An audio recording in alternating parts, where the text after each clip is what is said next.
এবার রাজশাহীতে অস্থির চালের বাজার। 2 সপ্তাহের ব্যবধানে মোটা চালের দাম বেড়েছে কেজিতে 3 থেকে 4 টাকা, আর চিকন চাল 6 থেকে 7 টাকা। এর আগে কুষ্টিয়ায় এক লাফে কেজিতে 5 টাকা বেড়ে রেকর্ড 85 টাকায় ঠেকে সরু মিনিকেট চাল। 3 থেকে 4 টাকা বেড়েছে কাজললতা ও মোটা চালের দামও। এবার রাজশাহীর বাজারে সবচেয়ে নিম্নমানের চালও মিলছে না 60 টাকার নিচে।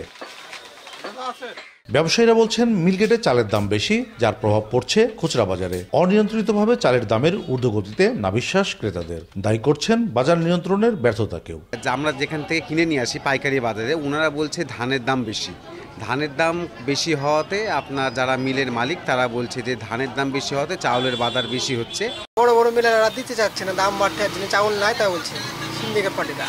চাউল আগে কিনছে 65 করে, এখন বাজারের দামের বৃদ্ধির জন্য 70 টাকা 72 টাকা এভাবে দাম পড়তেছে। কেজিতে প্রতি 7-8 টাকা করে বাড়ছে প্রত্যেকটা চাউলে। মানে এই চাউলটা হচ্ছে পারে গত মাসে হচ্ছে পারে 65 টাকা করে কিনে নিয়ে গেছে, এখন 72-75 টাকা করে যাচ্ছে। জিরা চাউলটা এখানে নিতে আসলাম, এটা 80 টাকা করে যাচ্ছে।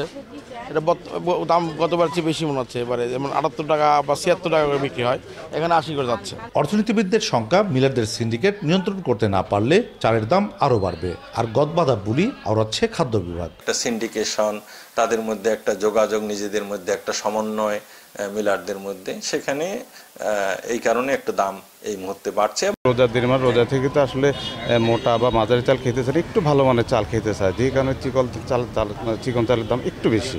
সেটাও 2 থেকে 3 টাকা করে গড় বেড়েছে। সরকার বিভিন্ন ধরনের উদ্যোগ নিচ্ছে, আশা করি এটাও নিয়ন্ত্রণে চলে আসবে।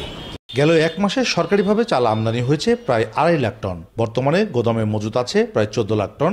তারপরও চালের বাজারের অস্থিরতা ভাবিয়ে তুলছে সংশ্লিষ্টদের। কাজী শাহেদ, দেশ টিভি, রাজশাহী।